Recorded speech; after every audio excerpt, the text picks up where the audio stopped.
As we're thinking about laws, we want to concentrate and have on the ones that are unquestionably laws, unlike those things that can't be observed or repeated, that are claimed to be laws and aren't.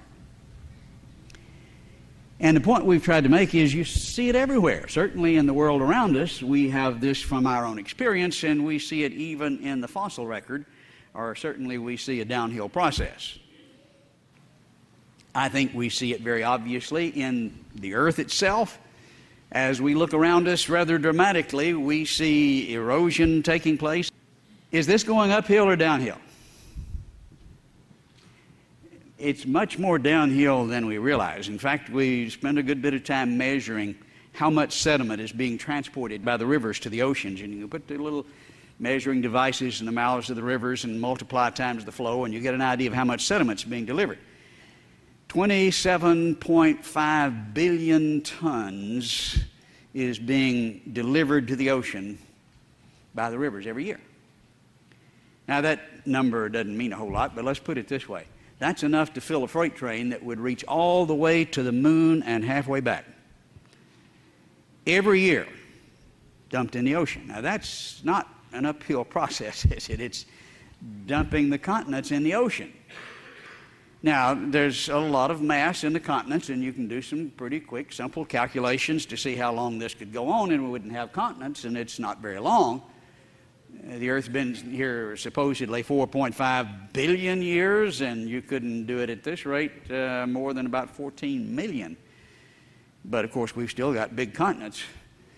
But it couldn't have been going on anything like the age of the Earth. Well, of course, if you move it over here, we're told about the principle of isosity, and you push down here and it pumps up over here. But you can do those calculations and check those simple explanations, and they don't work.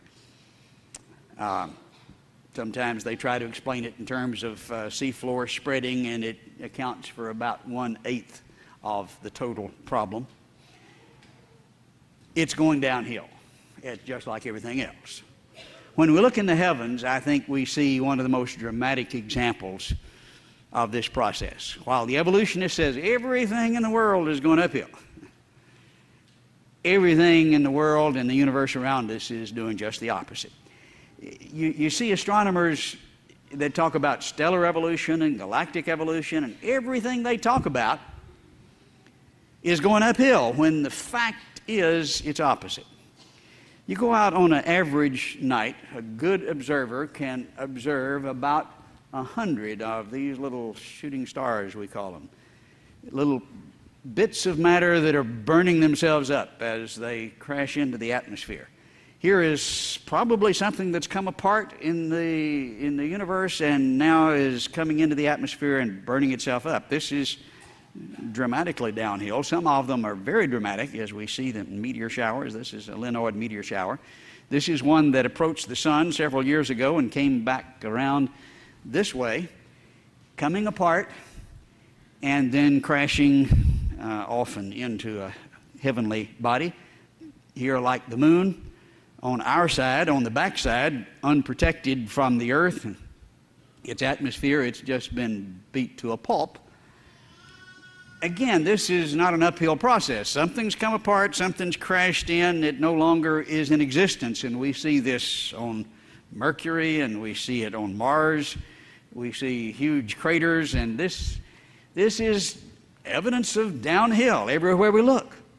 We look up into the sky and we see the beautiful comets, and here's one, the Hale-Bopp comet, that is coming apart, which is what we see comets do.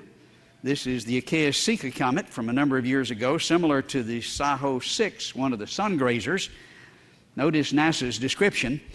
a family of comets created by successive breakups from a single large parent comet which passed very near the Sun in the 12th century. This comet, known as Soho 6, did not survive. Doesn't sound uphill to me.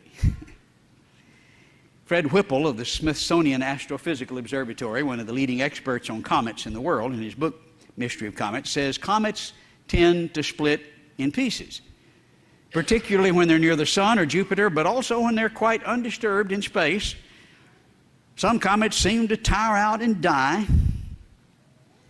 Isn't that a surprise? Here's a picture of one that tired out, died, split into many pieces. This is the Shoemaker-Levy comet of '94.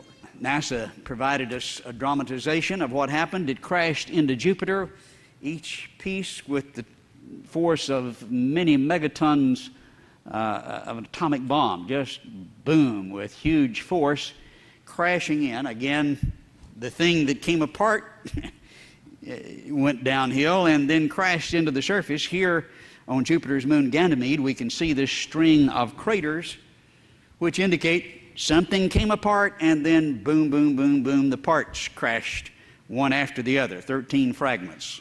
We see this on the moon. Here is the streak here that indicates this string. Why are the craters lined up? Because something has come apart and then the parts crashed. And it fits the picture that we see everywhere we look in the heavens. The thing that we see most obviously when we look at the sky is the sun. We're told that it's dissipating 4.5 million tons per minute in thermonuclear reactions. We do know it's, quote, figuratively, burning up, dissipating energy out through space, not only through the normal stellar processes, but through the prominences and flares that you see blasting out on the side. Here's a huge one, blasted out, compared in mass to the Earth, huge. 4.5 million tons per minute, and then boom, other things like this. In addition to that, the solar wind dissipates another million tons per minute. And so we've got at least 5.5 million tons per minute. That's not helping it a whole lot. Now, there's a lot of mass there, and it's not going to go out tomorrow, but it's a downhill process, and pretty dramatically downhill. Now then, multiply that times what you see when you look out in the sky. Most of what you're seeing out there is stars, billions and billions of stars that are dissipating millions of tons per minute. What's going on in the universe? It's dramatically going downhill. And that's with just the normal stellar processes. When we look at things like the planetary nebula, beautiful fireworks in the sky. Here's a star that just blew up, 10 to 30% of its mass, blasted into an outer shell from a dying sun-like star, producing the planetary nebula known as the helix. Here's another beautiful planetary nebula, boom, like God's fireworks. But it's not an uphill process when something blows up and leaves this spray of sparks. Is that uphill or downhill? Some of them are just spectacular and even symmetrical as they blast themselves out of existence. This dying star throws off shells of glowing gas. Here the radiation floods out in the surrounding gas, causing it to fluoresce. And when we see these glowing gases, sometimes we're told, well, look, it's heating up and condensing. Now, what's happening? It's blasted out, and the shock of the blast excites the particles like we see in the fluorescent lights here and causes them to fluoresce. It's an indication of an explosion. And here NASA says this radiation floods out into the surrounding gas, causing it to fluoresce. Over the next several thousand years, the nebula will gradually disperse into space and the star will cool and fade away. That's what we see. But the planetary nebula are just kind of pitiful compared to the novas and the supernovas, which not just blasting 30% of the mass, but completely blast themselves out of existence. This is one of the last ones that we saw, 1987. And we see in the inset the way the star looked one night, and then beside it the way it looked the next night. Tens of thousands of times brighter overnight. Now the normal star is like the sun, 5 million tons per minute, and then 10,000 times more than that as it blasts itself out of existence. We see the remnants of some of those explosions here, one of them in the Crab Nebula. As NASA said, this is the mess that's left when a star explodes. It's beautiful. This one happened to be observed. A number of cultures observed and recorded this explosion that took place in 1054. And we know of the Chinese and the Arabs, the Native Americans, possibly two others, but these recorded it and saw it. So we know what's going on here. Now we got glowing gases. Maybe it's coming together? No. It's blowing up. Number of these supernova remnants are seen. This is a spectacular one, blinding flash, which the concentrated power equals that of 10 quadrillion suns. I mean, the sun is degenerative. 10 quadrillion suns. How do you get an uphill process when everything you see is just not only degenerative, but dramatically degenerative? Here's the description of NASA. This is N49's cosmic blast. Scattered debris from a cosmic supernova, an explosion, lights up the sky just like fireworks. We can get some predictions and maybe some ideas about how long this has been going on from the fact that these supernova remnants appear about once every 25 years in our galaxy. And we're not sure why, but it's pretty regular. And over the past 100 years, we've seen this happen. Actually, further back than that, of course, 1054 gives us a pretty good range of observation. This is the conclusion, and I don't know of anyone that argues with it. That's what is indicated. Well, if it's 1 per 25 years, we can see immediately how many we ought to be able to observe if it's this old or if it's that old. We can make some predictions, which is the way science tests models. If we're looking at 1 million years, then we ought to be able to see 40,000 of these things at 1 every 25 years. Pretty simple. Well, no, because some of them are behind gas clouds, and some of them are near novas that get dissipated when it blows up. So we grant every possible exception and even exaggerated a little bit. And they'll say, well, you still, maybe not 40,000. You ought to be able to see over 7,000. Okay. But what if we're looking at only 7,000 years? Well, that's a very different picture. We would predict 1 every 25 years, 280, maybe some of them we couldn't find behind gas clouds, something like 270. Very different predictions. 7,000, less than 300. Which one fits the facts best? What do we actually observe, which is what science is about? So far, we've been able to find 260. Isn't that interesting? But we see when we look at the news and we look at the propaganda that we're inundated with, articles like this. This is from USA Today. Hubble telescope captures the birth of a star. Boom, here came a star. Well, you read the article and say, well, it actually takes well over 100,000 years for this to happen. And, okay, well, nobody saw it last night, which is the impression you get when you look at the headline. And we're not seeing it happen. We're seeing things that they say infer that it's happening, or at least that's the impression they like to leave you. The experts will tell a different story. Here from Science Magazine, 1990, we have yet to directly observe the process of stellar formation. Nobody has seen that, in spite of these misleading headlines. But we're pointed here in Discover Magazine to the stellar nurseries. Like every night we can see new stars popping out, and of course we should.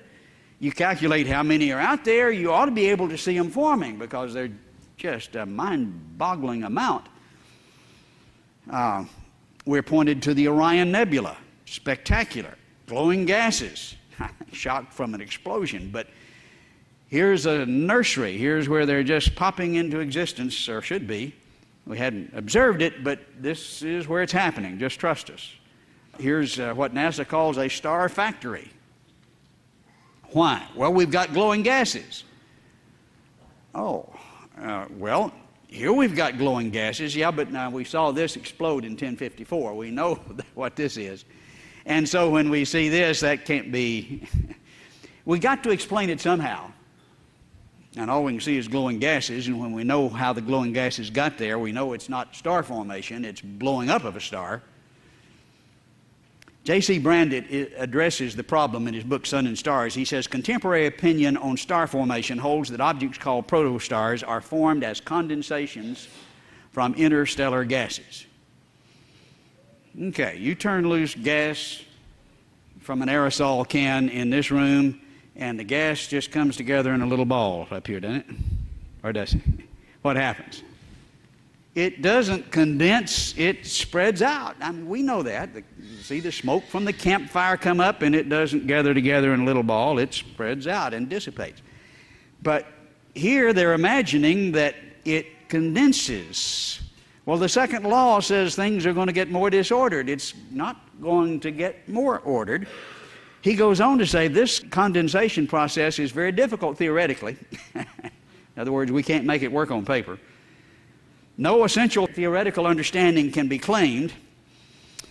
In fact, some theoretical evidence argues strongly against the possibility of star formation, and of course it's not theoretical, it's the second law of thermodynamics that says that ain't going to happen.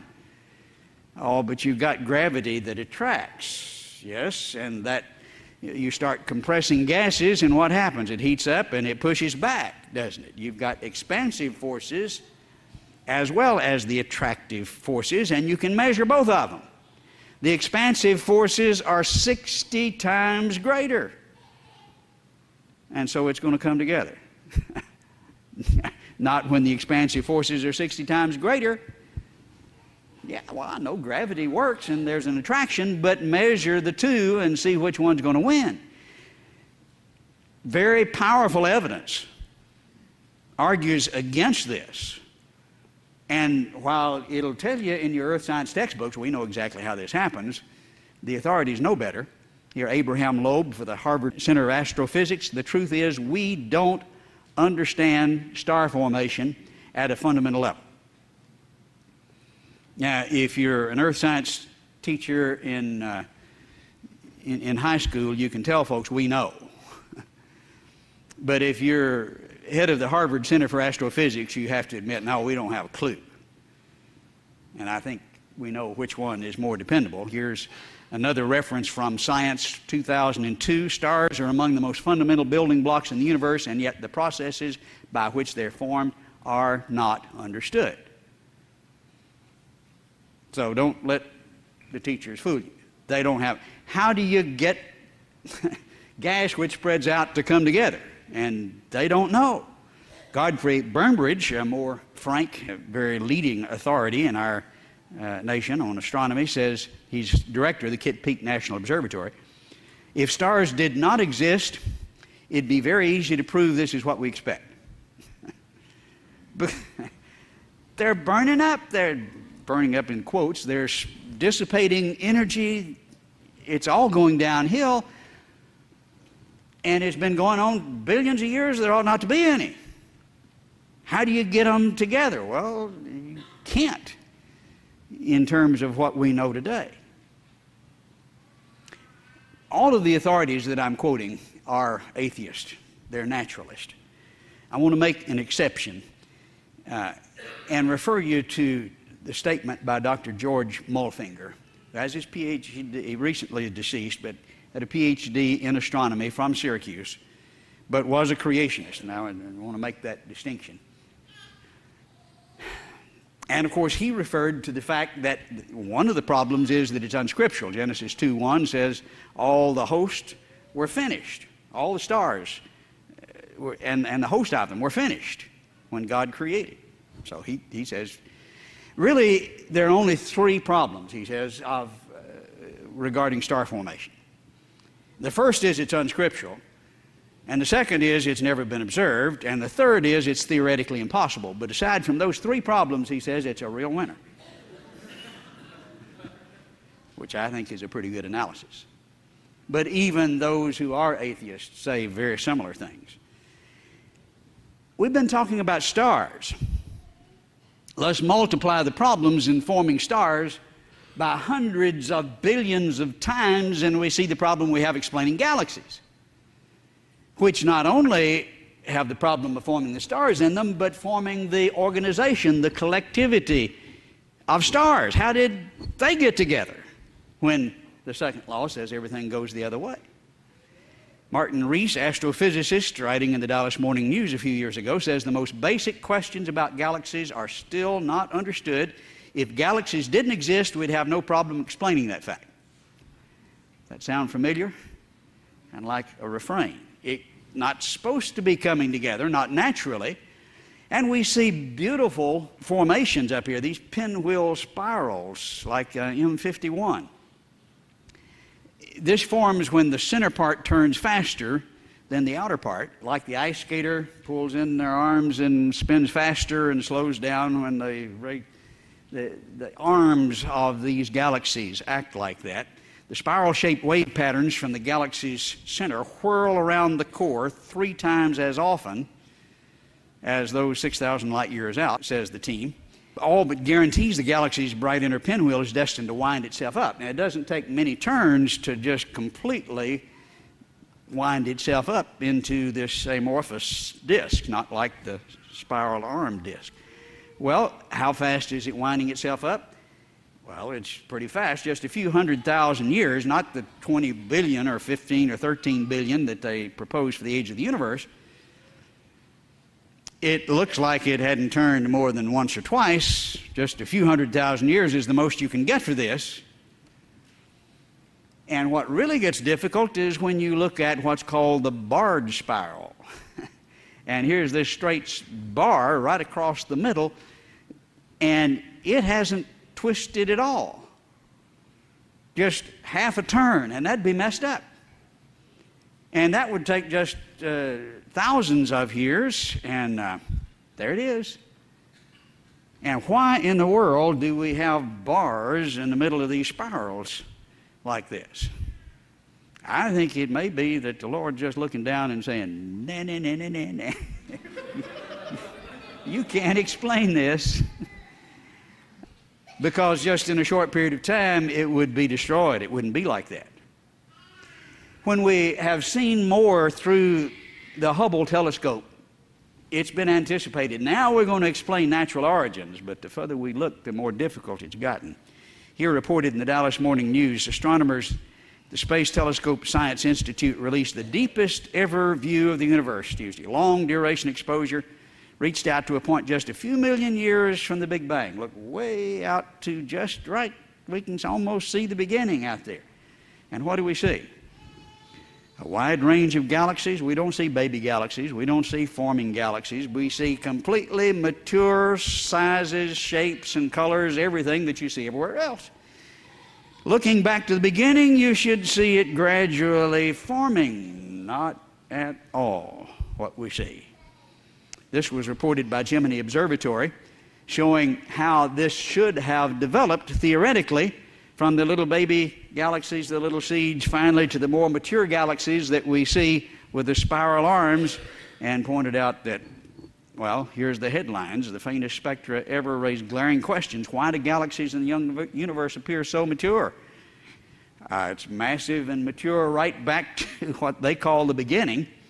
Richard Cowan, University of California at Davis, comments on this. He says galaxy formation theory is in peril. Over the past 18 months, several teams have found so many massive galaxies from this early epoch that the theory is being stretched to the breaking point, several astronomers say. In other words, we can't explain this. It just flies in the face of what we predict. Notice the comments of James Trefil, who's professor of physics at George Mason University, one of the more famous astronomers in the country. He says, it seems the more we learn about the basic laws of nature, and he's not talking here about Sunday school literature. It's the basic laws of nature, what we're talking about tonight.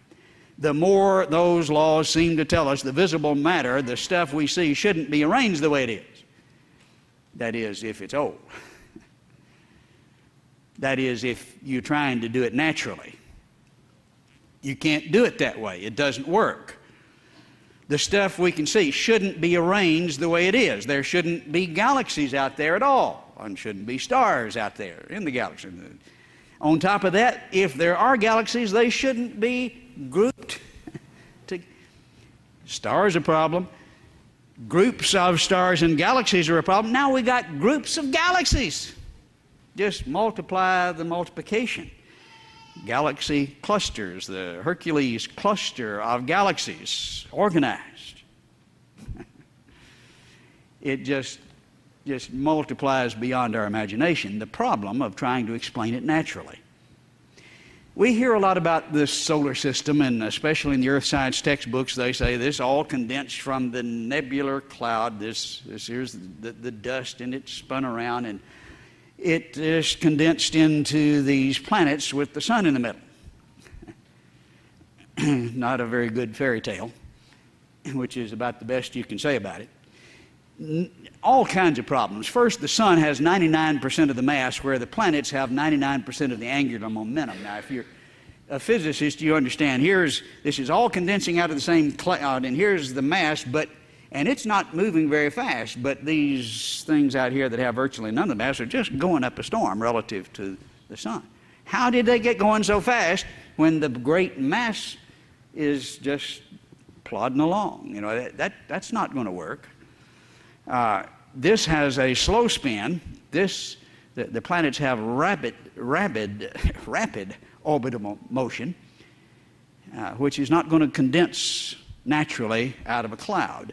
Sir Jeffreys of Cambridge says, I think all the suggested accounts of the origin of the solar system are subject to serious objections.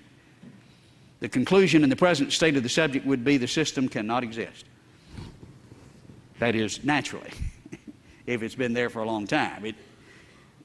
And again, there's another refrain. More recently, 2007, just a couple of months ago, this fairly up to date, and they're talking about planet formation theories. And what they find when they put this on the computers is, okay, you get some boulders and some rocks here, they're supposed to come together to form a planet, and what happens? The boulder goes right to the sun. This planet formation theory has been a stumbling block for 30 years, which of course you've read about in your earth science textbook. No. The reason is that boulders tend to fall into the star in a celestial blink of an eye. There are enough uncertainties that planet formation is not going to be an open and shut case anytime soon. He said, we don't know how that collapse into a planet actually occurs. In spite of the fact your earth science textbook tells you just that happened, it just condensed out of the cloud. No, we don't know, and when we try to explain it, we fall flat on our face. Same thing is true with the moon, and we could spend a whole evening talking about the problems there, but here, from nature, many models have been proposed for the formation of the moon. No one has succeeded in showing how the formation had formed successfully. Jack Lissiter, with the NASA space program, says, all in all, developing a theory of lunar origins that makes sense of the data proved very difficult. The best explanation was observational error. The moon did not exist. One of the ways to test a model is to see how the predictions take place. If stars didn't exist, that's what we'd expect. There shouldn't be galaxies. They shouldn't be grouped together. The solar system shouldn't exist. The best explanation is the moon didn't exist. But you read the textbook and it's like, we can explain it all. What can they explain? It all flies in the face of their naturalistic explanation. The basic laws of nature say it will not work. And so when we back off and look at the two models, and we see the obvious prediction of degeneration and decay by the creationist as defined by what we read in Genesis, degeneration, decay, imposed as a consequence of sin. All right, let's test that against what we see and see what fits. That's what we see. The evolution model says things are going to go uphill. And they have great faith, and everything from microchips to brains, it's all going uphill. But what do we see in the world we live in? Your own experience with your houses and your cars and the bodies. And is it going uphill or downhill? Well, we know that. When we look at the life of the past, we see dramatically things were bigger and now then they have gone downhill, which they don't like to admit. But it's just as obvious as it can be. When we look at the universe around us, when we look at the sky, we see everything from stars to the face of the planets, to the comets, to the planetary nebula, the just stars blowing themselves out of existence, galaxies, everything is going downhill. That's not what they predict. Now, just be honest. Which model explains what we see best? Now, I don't think it's a hard question if a person's honest. Let's think before we conclude about some implications of this and allow Isaac Asimov to acknowledge what he sees as a real problem. He says, as far as we know, all changes are in the direction of increasing entropy, increasing disorder, or increasing running down, randomness. Yet the universe was once in a position from which it could run down. Now, the natural processes, everything we see, say it goes downhill. How did it get up? It had to be up from which it could run down, but natural processes say you don't go that way, it goes this way. How did it get into that position? You see, the second law of thermodynamics says there had to have been something besides the natural processes we see to explain what we're looking at. And there's no way around that. H.J. Lipscomb is an atheist, writing in Physics Bulletin, but faces the issue squarely. He says, I think, however, we should go further than this and admit the only accepted explanation is creation. I know this is anathema to physicists, as it is to me, but we must not reject a theory we do not like if the experimental evidence supports it. And it's not, again, the Sunday school lesson that's telling, this is the law, the laws of science that govern this universe, and it says you can't do it naturally. It doesn't work. You can't explain anything that you see in the universe around us, and it certainly doesn't fit the picture that we see on this earth. The experimental evidence says, obviously, the creation model works better. I want to conclude with a statement by two very brave men. They are creationists, but they're the authors of the textbook that's used in virtually every undergraduate program in thermodynamics in the country. Every university in the state of Texas that I know, I've been able to check, and that's most of them, use their textbook. Now, people will say, maybe, all right, you're a hard rock geologist, archaeologist, what do you know about thermodynamics? Well, I may not know a whole lot, but these fellows do. They wrote the book. We see the second law of thermodynamics as a description of the prior and continuing work of a creator. Naturally, you cannot get it here where it can then be seen to be going down as we do now. You can't.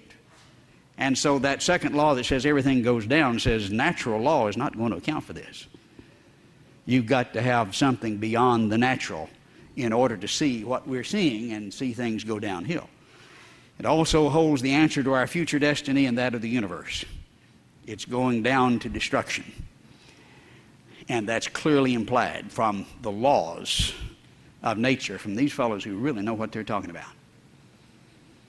I think that is a powerful bit of evidence and should be obvious to people who are willing to look.